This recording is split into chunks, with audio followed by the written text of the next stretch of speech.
This is Duke University.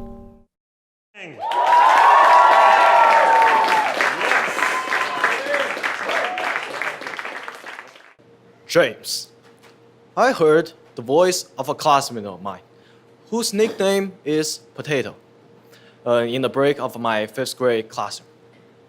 James, I think you are faking it. A fire gathered in my stomach, shot up straight into my head and suffocating my head, which was already deprived of oxygen.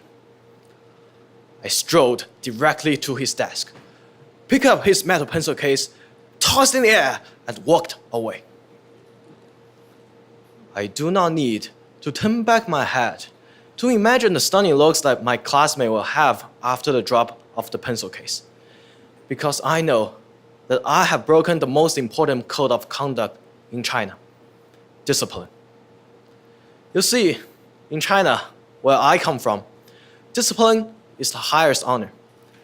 In government, party leaders use the Central Commission for Discipline Inspection to eradicate their political enemies. In education, students are offered this military training for a week in their freshman orientation in college and high school. We stand in the sun, facing the sun for hours without moving, to practice our subordination to teachers and commanders. And in a 5th grade classroom, order and unity as a class became the most important thing that teacher relies on to control the whole class. Yet, around my 5th grade, discipline became the hardest ideal that I have to maintain in my life. Because around that time, I got diagnosed with this disease called allergic rhinitis. Now, let me tell you what allergic rhinitis really is.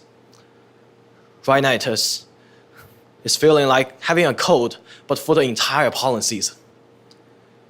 Rhinitis is constantly sneezing and having a runny nose whenever I get into contact with pollen. Rhinitis is wearing a face mask and carrying pockets of tissues. Unused tissue in one pocket, used tissue soaked in another. Rhinitis is turning and tossing through the sleepless night, gasping for breath when my stuffy nose failed to breathe in sufficient oxygen. During the allergy season, I didn't go to school every day. Sometimes I was just too sick to even step outside. All I wanted to do was to lie on my couch to watch some TV show for the entire day. I lost a lot of motivations. And when I do go to school, things didn't work out as well. My classmates at first, they thought it was funny to see a guy sneezing non-stop during middle of the class. And whenever someone was in need of tissues, they knew who to ask. However, as they start to realize that it's not a one-day thing, they became more leery at me and turned their back against me. James, are you sure that it's not contagious? James, how come you didn't do your homework again? You don't look that sick. And my teachers, when I walk into a classroom late in the morning after a sleepless night, my teacher, in the middle of her lecture, paused. She looked at me. I can see her face dropped. James, please be mindful of your personal hygiene. You know, you have to clean your drawer every day. Around that time, I felt so lonely.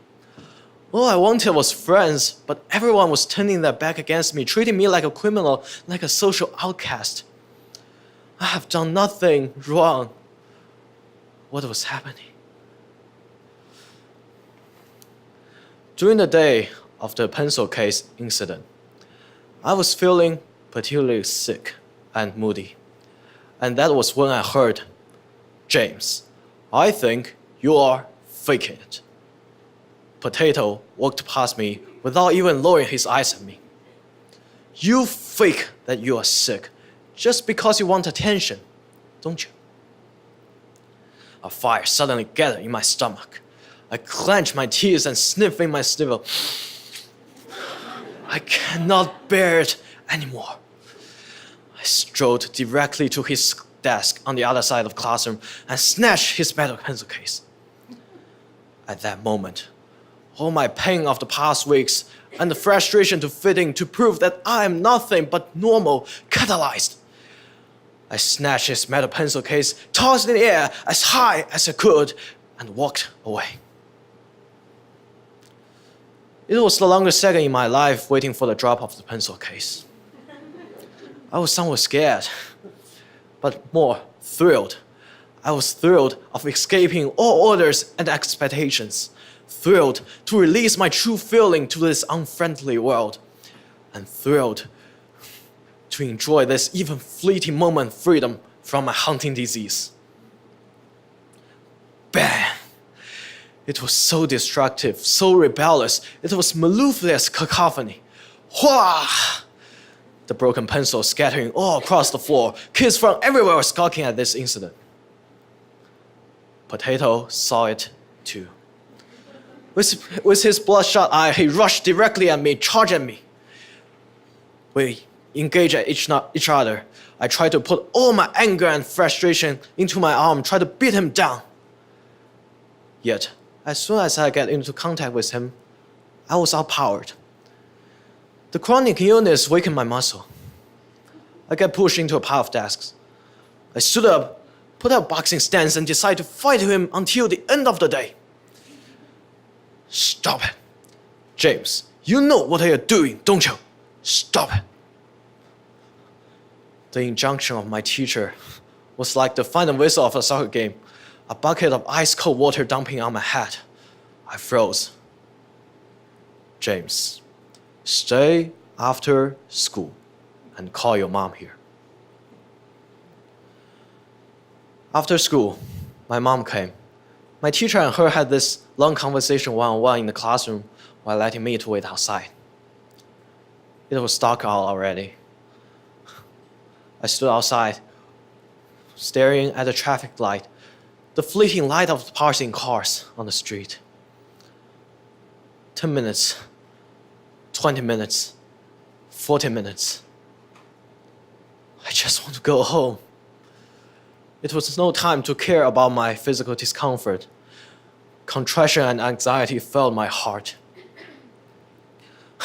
Look, I have just lost my control in that brief second. How much trouble had I gotten myself into? How much trouble had I got my mom into? I'm such a horrible person. What have I done? My mom finally came out. She grabbed my hand and we walked home without speaking a word. At the dinner table, my mom went off completely. Don't you know how to behave? Haven't I told you what to do at school? Do you know how humiliated I was facing a teacher one-on-one? My tear was rushing down my cheek, mixing up with my runny nose. I could not remember exactly what my mom said that day, but I do remember the taste of the food that night. It was late and I was hungry, but the food was harder to chew than medicine pills. Years later, I got much more healthier. However, the ghost of rhinitis didn't just stop haunting me by that night. During my 8th grade, the headache and insomnia made me almost impossible to concentrate to prepare for my TOEFL exam.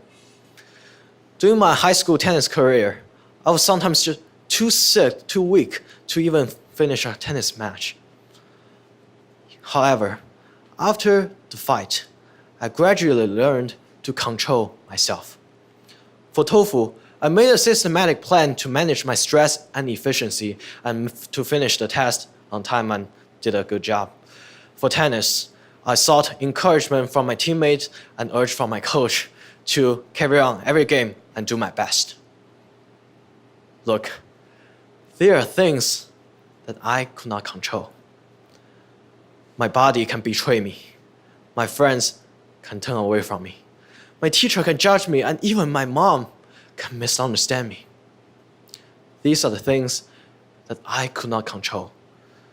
But the way how I react to these was the key. the only thing that I can control is myself. Let no one, nothing, hinder my ability to maintain my discipline. Thank you.